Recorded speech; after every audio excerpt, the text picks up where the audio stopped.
কিরে ইয়াস কি করস? আরে বেটা ভালো লাগতেছে না, এটা লেগে বসে রয়েছে একা একারে। আরে হুন ভালো কথা, আমি যে তোরে কইছিলাম জাহিদুল এত লাই দিস না, হয়তো তোর গার্লফ্রেন্ডে দেখলেই টিজ করে। আজকে কি করছে জানোস? আজকে তো হাত ধরছে। কি কস? জাহিদুলে কই? আপনের লগে বট গাছতলা বসা। তুই থাক। তুই বেইমান স্বার্থপর, তোরা না কইছিস আমার গার্লফ্রেন্ডের সাথে কথা বলতে না? কি রে ইয়াস? তুই আজকে আর আদর্শ স্কিল লেগা। হ্যাঁ? তুই আজকে এই বেটা, তুই আজকে আর আদর্শ স্কিল লেগা। ইয়াস বুঝতে আর ইয়াস তুই কিছু না জানি তুই গায়ে দিতাছিস কি লিগা? এই বেটা কিছু না জানি না মানি সানাউলকে আমার সাথে মিথ্যে কথা কইব? তোর হইছে স্বার্থপর, হয় না বুঝছিস না?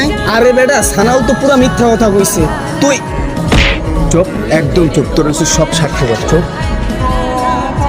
মামা বিষয়টা ভালো লাগলো না বুঝছো, একটু মানতে পারলাম না।